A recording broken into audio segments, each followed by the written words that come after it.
தினமும் இட்லி, தோசை, சப்பாத்தின்னு செஞ்சு செஞ்சு கஷ்டப்படுறத விட, இந்த மாரி ஹெல்த்தியா செஞ்சு குடுத்து பாருங்க. எல்லாருக்கும் ரொம்ப பிடிக்கும். டேஸ்டியாவும் இருக்கும். கண்டிப்பா குழந்தைங்கலாம் ரொம்ப விரும்பி சாப்பிடுவாங்க. பெரியவங்க சொல்லவே தேவையில்ல. "இந்த மாரியே எங்களுக்கு செஞ்சு குடும்மா" அப்படின்னு உங்ககிட்டயே கேட்பாங்கன்னா பார்த்துக்கோங்களேன். அந்த அளவுக்கு ரொம்ப ரொம்ப டேஸ்டியா இருக்குங்க. இதுக்காக நம்ம ஒரு கடாயில 1 கப் அளவுக்கு பச்சை பயிறு எடுத்துக்கலாம். இந்த பச்சை பயிர தண்ணி ஊத்தி நல்லா கழுவி எடுத்துக்கோங்க. இப்போது கழுவி எடுத்ததுக்கு அப்புறமா தண்ணியெல்லாம் வடிச்சிட்டு கடாயில் போட்டு இதே போல் வறுத்துருங்க. கொஞ்சம் நேரத்திலேயே தண்ணியெல்லாம் வற்றி போயிடும். அதுக்கப்புறமா இதே போல் ஹை ஃப்ளேமில் வச்சுட்டு 2 நிமிஷத்துக்கு வறுத்து விட்டுக்கோங்க. தண்ணி எல்லாமே வற்றி போயிடுச்சு பாருங்கள். இப்போ நம்ம மீடியம் ஃப்ளேமில் மாற்றிடலாம். கொஞ்ச நேரத்திலேயே பச்சை பயிறு நல்லா இந்த மாதிரி நிறமே மாறி வர ஆரம்பிச்சிடும். இந்த டைமில் நீங்கள் ஒரே ஒரு பருப்பு எடுத்து வாயில் போட்டு பார்த்தீங்கன்னா நல்லா கடமுடான்னு இருக்கணும். பருப்பு நல்லா வெந்து இருக்கும். அதே சமயத்தில் நல்லா ஃப்ரை ஆகி இருக்கணும். இப்போ பருப்பு நல்லா வெந்து போயிருக்கு. நம்ம அடுப்பை ஆஃப் பண்ணிவிட்டு ஒரு பாத்திரத்தில் எடுத்து மாற்றிக்கலாம். இப்போ அதே கடாயிலேயே அரை கப் அளவு உளுந்து எடுத்துக்கிறேன். உளுந்தையும் இதே போல் கழுவிட்டு உடனடியாக சேர்த்துருங்க. ரொம்ப நேரம் தண்ணியில் போட்டிங்கன்னா அது ஊறி போயிடும். அதனால் அந்த தப்பை மட்டும் நம்ம பண்ணிடக்கூடாது. இப்போ தண்ணியெல்லாம் வடிச்சிட்டு உடனடியாகவே நம்ம போட்டோன்னா இந்த மாதிரி நல்லா வறுபட ஆரம்பிச்சிடும். சீக்கிரமாக கலரும் மாற ஆரம்பிச்சிடும். இப்போது உளுந்து நல்லாவே வறுபட்டுருங்க. லைட்டாக நமக்கு நிறம் மாறி இருக்கு. இந்த டைமில் நம்ம ஒரு பருப்பு எடுத்து வாயில் போட்டோன்னா அதே போல் நல்லா கடுமுடான்னு இருக்கணும். பருப்பு நல்லா வெந்திருக்கு, நல்லா வறுபட்டுருக்குன்னு அர்த்தம். இப்போ இந்த பருப்பையும் நம்ம ஃபேன் காற்று கீழே ஆற வச்சிடலாங்க. ரொம்ப டேஸ்டியாக இருக்கும். அதே சமயத்தில் நம்ம உளுந்தும் சேர்த்து செய்கிறதால இதில் புரோட்டீன் சத்தும் அதிகமாக இருக்குங்க. இப்போது நம்ம ஆற வச்சுட்டோம். மிக்ஸி ஜார் எடுத்துக்கலாம். நம்ம ஏற்கனவே வறுத்து வச்சுருக்கக்கூடிய பருப்பு எல்லாத்தையும் மிக்ஸி ஜாரில் அப்படியே சேர்த்துக்கலாங்க. ரொம்ப டேஸ்டியான இதை கண்டிப்பாக ஒரு முறையாவது நீங்கள் செஞ்சு பார்க்கணும். நல்ல வாசனையாக இருக்கும். ஏன்னா நம்ம இதை வறுத்து செய்கிறதால அந்த வாசனை பார்த்திங்கன்னா அவ்வளோ சூப்பராக இருக்கும். நல்லா கம கம கமான்னு. இப்போ இதே போல் அரைச்சி எடுத்துக்கோங்க. இது எந்த அளவுக்கு நைஸாக அரைச்செடுக்க முடியுமோ அந்த அளவுக்கு நைஸாக அரைச்சி எடுத்துக்கோங்க. இதை ஜலிக்கணும் அப்படிங்கிற அவசியமே கிடையாதுங்க. இதுலேயே நமக்கு நல்லா அரைஞ்சு கிடைக்கும். நம்ம நல்லா வறுத்துருந்தோம் அப்படின்னா இதே போல் நம்ம அரைக்கும்போது மிக்ஸி ஜார்லேயே நல்லா அரைஞ்சு கிடச்சிடும். இப்போ இந்த பவுடரை நீங்கள் ஒரு பாட்டிலில் ரொம்ப நாளுக்கு ஸ்டோர் பண்ணி கூட வச்சுக்கலாம். இதை அரைக்கும் போதே அவ்வளோ வாசனையாக இருக்கும். இதை நீங்கள் ஃப்ரிட்ஜில் தான் ஸ்டோர் பண்ணணும் அப்படிங்கிற அவசியமே கிடையாது. ஒரு பாட்டிலில் போட்டு நீங்கள் வெளியே கூட ஸ்டோர் பண்ணி வச்சுக்கலாம். ஷெல்ஃபில் வச்சாவே இது நம்ம 2 மாதம் வரைக்கும் வச்சு சாப்பிட்டுக்கலாம். இப்போ நம்ம ஒரு பாத்திரம் எடுத்துக்கலாம். இதில் 2லேருந்து 3 ஸ்பூன் அளவுக்கு நம்ம இந்த மாவை எடுத்து போட்டுக்கலாம். கூட கொஞ்சம் தண்ணி சேர்த்துக்கிறேன். இந்த மாவை பொறுத்த வரைக்கும் நம்ம எவ்வளோ தண்ணி ஊற்றினாலும் அந்த தண்ணியை உறிஞ்சிக்கிட்டே இருக்கும். கொஞ்சம் கொஞ்சமாக தண்ணி ஊற்றி இந்த மாதிரி நல்லா மிக்ஸ் பண்ணி எடுத்துக்கோங்க. நம்ம கையில் இந்த மாதிரி உருண்டையாக பிடிச்சி எடுத்தோன்னா இந்த மாதிரி நல்லா உருண்டையாக இருக்கணும். அது உடையக்கூடாது. ஏன்னா இது வேகிறதுக்கு பார்த்திங்கன்னா தண்ணி கண்டிப்பாக தேவைப்படும். இந்த மாதிரி நல்ல உருண்டையாக வர அளவுக்கு நம்ம தண்ணி ஊற்றி நல்லா பிசைஞ்சு எடுத்துக்கலாம். இது கூட இனிப்புக்காக நீங்கள் கொஞ்சமாக நாட்டு சர்க்கரையோ வெல்லமோ சேர்த்துக்கலாம்.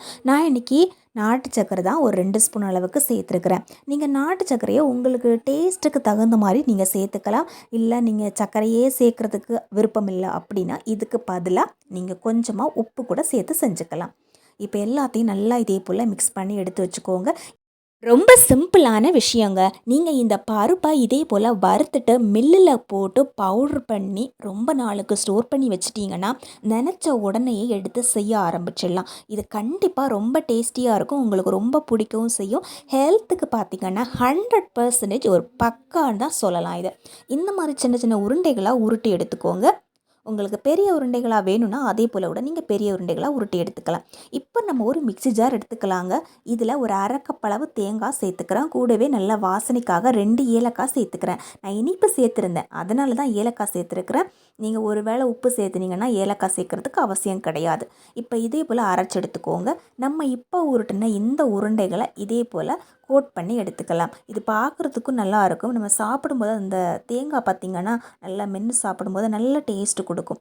இப்போ இதே போல் அதை நல்லா கோட் பண்ணி எடுத்துக்கோங்க. ஒவ்வொரு உருண்டைகளையும் ஜஸ்ட்டு மாவு மட்டும் அரைச்சி வச்சுருந்தீங்கன்னா நீங்கள் ஒரு டிஃபனாக கூட செஞ்சு கொடுத்துக்கலாங்க.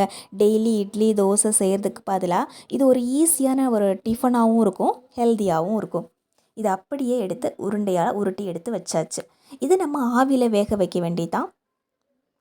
இப்போது இட்லி தட்டுக்கு மேலே இந்த மாதிரி ஒரு பிளேட் ஒன்று எடுத்து வச்சுக்கோங்க. அந்த பிளேட்டு நம்ம அப்படியே தான் வச்சுக்கிறோம் இப்போது எல்லா உருண்டைகளையும். இப்போ நான் அரைச்ச மாவு இருக்கு இல்லைங்களா, அது எல்லாத்தையும் கூட நான் இப்போ செய்யலை. மிச்ச மாவு எல்லாத்தையும் நான் வந்து ஸ்டோர் பண்ணி வச்சுருக்கிறேன் டிஃபன் பாக்ஸில் போட்டு.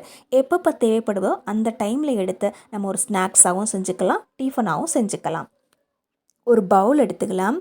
இதில் ஒரு கரண்டி அளவுக்கு மாவு எடுத்துக்கிறேன். அதே மாவு தான் ஒரு கரண்டி அளவுக்கு எடுத்துக்கிறேன். இதில் கொஞ்சம் தண்ணி ஊற்றி இதே போல் மிக்ஸ் பண்ணி எடுத்துக்கோங்க. நம்ம இப்போ ஒரு கரண்டி மாவு சேர்த்துக்கிறோன்னா அதில் 2 கரண்டி அளவு தண்ணியாவது தேவைப்படும். இப்போ தண்ணி ஊற்றி இதே போல் நல்லா மிக்ஸ் பண்ணி எடுத்துக்கோங்க. கட்டி இல்லாமல் இதை மிக்ஸ் பண்ணி எடுத்து வைக்கணும். இப்போ நம்ம அடுப்பில் ஒரு பாத்திரத்தை எடுத்து வச்சுட்டு இதில் 1 டம்ளர் அளவுக்கு தண்ணி சேர்த்துக்கலாம். தண்ணி சேர்த்துட்டு தண்ணி கொஞ்சம் சூடாகும் இல்லைங்களா, லைட்டாக சூடானதுக்கப்புறமா இப்போ நம்ம மிக்ஸ் பண்ணி வச்சுருக்கக்கூடிய இந்த மிக்ஸ் இருக்கு இல்லைங்களா, அதை அப்படியே உள்ளே ஊற்றிட்டு இதே போல் லைட்டாக கிளற ஆரம்பிச்சிடுங்க. இது சீக்கிரமாக வெந்துடும். அதே மாதிரி பார்த்திங்கன்னா சீக்கிரமாக கட்டி ஆகிடும். அதனால் இந்த கரண்டி வச்சு விடாமல் இதே போல் கிளறிட்டே இருங்க. இது ஏற்கனவே வறுத்த மாவு, நல்ல டேஸ்ட்டாக இருக்கும், நல்ல வாசனையாகவும் இருக்கும், சீக்கிரமாக வெந்தும் கிடைக்கும். உங்களுக்கு இந்த மாதிரி ஆவியில் வேக வச்செல்லாம் சாப்பிட்றதுக்கு விருப்பம் கிடையாது அப்படின்னா ஜஸ்ட்டு மாவை எடுங்க, தண்ணியில் போட்டு கரைங்க. இந்த மாதிரி நல்லா கொல கொல கொலன்னு அதை அதே போல் கிண்டி எடுத்திங்கன்னா இது சூப்பராக வெந்து கிடைக்கும். இப்போ மாவு நல்லாவே வெந்திருக்கு பாருங்கள். இதில் நீங்கள் இனிப்பும் போட்டு சாப்பிட்டுக்கலாம், உப்பும் போட்டு சாப்பிட்டுக்கலாம். அது உங்களுடைய டேஸ்ட்டுக்கு தகுந்த மாதிரி. நான் இன்றைக்கி இதில் உப்பு தான் சேர்த்துருந்தேன். ஏன்னா நான் ஏற்கனவே உருண்டை செய்யும்போது இனிப்பு சேர்த்து செஞ்சுருந்தேன். அதனால் இந்த கூழில் பார்த்திங்கன்னா நான் இன்றைக்கி உப்பு தான் சேர்த்துருக்குறேன். இப்போ நல்லா இந்த மாதிரி மிக்ஸ் பண்ணி எடுத்துக்கலாம். அவ்வளோதான், ஒரு 5 நிமிஷத்துலேயே இது நல்லா வெந்து கிடைக்கும். காலையில் ரொம்ப ஹெல்த்தியான ஒரு டிஃபன், ரொம்ப ரொம்ப ஈஸியான ஒரு டிஃபன்னா இது தான். அவ்வளோ ஹெல்த்தி, உடம்புக்கு அவ்வளோ நல்லது. அவ்வளோதான். இது கூட நல்ல டேஸ்ட்டுக்காக கொஞ்சம் துருவின தேங்காவை போட்டு சாப்பிட்டோன்னா அவ்வளோ சூப்பராக இருக்கும் டேஸ்ட்டு. உங்களுக்கு டெய்லி இட்லி தோசை சாப்பிட்டு போர் அடிச்சு போச்சு, ஏதாவது ஹெல்த்தியாக சாப்பிட்ணும், உடம்பு எடையும் குறையணும் அப்படின்னு நினச்சிங்கன்னா இந்த மாதிரி நீங்கள் ஃபாலோ பண்ணலாம். ரொம்ப டேஸ்டியாகவும் இருக்கும், சீக்கிரமாக உடம்பு எடையும் அதிகரிக்காமல் இருக்குங்க, நல்ல ப்ரோட்டீனும் கிடைக்கும் உடம்புக்கு. இப்போ நம்ம ஆவியில் வேக வச்ச உருண்டையை பார்க்கலாம். நான் இன்றைக்கி இதை 10 நிமிஷம் வேக வச்சுருந்தேன். ஓப்பன் பண்ணும்போதே நல்லா கம கம கம கமன்னு வாசனை வரும். பிச்சு பார்க்கலாம், எவ்வளோ சூப்பராக இருக்குது பாருங்கள். உள்ளே அப்படியே லட்டு மாதிரி இருக்கும். பிச்சு பார்க்கும்போதும் அவ்வளோ வாசனையாக இருக்கும், செம்ம டேஸ்டியாக இருக்கும். கண்டிப்பாக இதை ட்ரை பண்ணி பாருங்கள். நம்ம பிசையும் போது பார்த்திங்கன்னா கரெக்டாக தண்ணி ஊற்றி பிசைஞ்சிடுங்க, இல்லைன்னா ரொம்ப ட்ரையாக இருக்குங்க. ஏன்னா இது வேகிறதுக்கு நமக்கு தண்ணி தேவைப்படும், அதனால தான் சொல்கிறேன். ரொம்ப டேஸ்டியான இந்த லட்டை ஒரு முறையாவது ட்ரை பண்ணி பாருங்கள். டெய்லி நம்ம வந்து ஒரே மாதிரி டிஃபன் பண்ணுறதுக்கு இது ஒரு ஈஸியான ஒரு ஹெல்த்தியான டிஃபனாக இருக்கும். வீடியோ பிடிச்சா லைக் பண்ணி ஷேர் பண்ணுங்கள். கண்டிப்பாக ட்ரை பண்ணி பாருங்கள். ஃப்ரெண்ட்ஸ் அண்ட் ஃபேமிலி ஷேர் பண்ணுங்கள்.